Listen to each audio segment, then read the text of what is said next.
रतनपुर नाम के एक गांव में शुभम नाम का एक लड़का रहता था। शुभम गांव में अपनी माँ के साथ रहता था और अपनी रोजी रोटी कमाने के लिए आम की खेती करता था।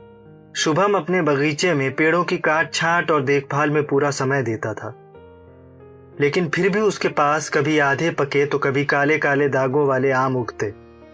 ऐसी आमों को जब वो बाजार बेचने जाता तो उन्हें कोई भी नहीं खरीदता था। जब भी वो किसी व्यापारी के पास अपने आम बेचने जाता तो व्यापारी कहता, अरे अरे भैया, ये कहाँ से आम उठा लाए हो?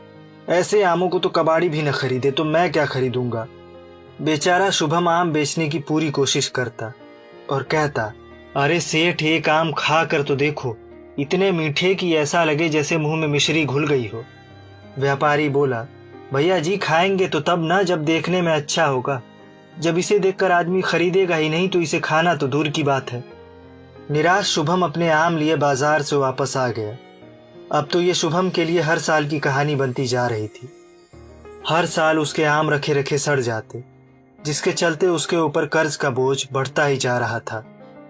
अब तो कर्जदारों ने उसके घर आकर उसका सामान ले जाना शुरू कर दिया था ताकि वो अपना कर्ज वसूल सके। उन्हीं कर्जदारों में से एक था लाला।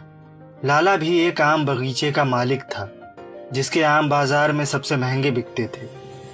लाला को शुभम का गांव में रहना बिल्कुल भी पसंद नहीं था। असल में शुभम के पिता ने लाला को एक बार थप्पड़ मारा था, जिसके बाद से शुभम के परिवार के लिए लाला की आंखों में खून सवार था। अब शुभम को कर्ज में डूबे हुए देखकर लाला की खुशी का कोई ठिकाना नहीं था। एक दिन शुभम के घर आकर लाला बोला, ओ शुभम, हमने सुना है कि तुम पर कर्ज का बोझ बढ़ता ही जा रहा है। हम तो कह रहे हैं हमारे बगीचे में काम करने लगो। हमारी नौकरी करोगे तो कर्जे से बचे रहोगे, वरना बच्चों तुम्हें तो सड़क पे आने से कोई नहीं रोक सकता। ये कहकर लाला हंसने लगा। लाला को हंसते हुए देखकर शुभम बोला, आज पैसे के नशे में चूर होकर हम पर हंस रहा है ना लाला? याद रखना, तुझे एक दिन तुझसे बड़ा आदमी बनकर दिखाऊंगा। सड़क पर रहूंगा लेकिन तेरे जैसे गिरे हुए आदमी के यहाँ नौकरी नहीं करूंगा। ये सुनकर लाला गुस्से में तमतमा गया और गुस्से में बोला, अबे ओ, भूखे फकीर इंसान को बातें ना औकात देखकर करनी चाहिए। मैं तो तेरी मदद कर रहा था, लेकिन अब सुन, 2 हफ्ते, सिर्फ 2 हफ्ते हैं तेरे पास अपना कर्ज चुकाने के लिए। अगर इतने समय में कर्ज नहीं चुका पाया तो तेरे ही सामने तेरे घर के सामानों की नीलामी कर दूंगा, समझा? ये कहकर लाला गुस्से में दरवाजे को लात मारते हुए कमरे से बाहर चला गया। शुभम अपनी माँ से बोला, माँ, अब कैसे इस धूर्त लाला के पैसे चुकाएंगे? अब तो कर्ज भी नहीं देना चाहता कोई मुझे इस गांव में। पता नहीं कैसे इसका कर्ज 2 हफ्ते में चुका पाऊंगा। ये कहकर शुभम अपनी माँ के गोद में सर रखकर रोने लगा।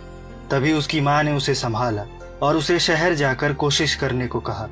अगले दिन शुभम ने शहर जाकर कर्ज मांगने की कोशिश की, लेकिन शहर के व्यापारियों ने किसी अनजान को कर्ज देने से मना कर दिया। शाम को थक हार कर जब शुभम शहर से वापस गांव आ रहा था कि तभी उसे जमीन पर पड़े एक साधु दिखे।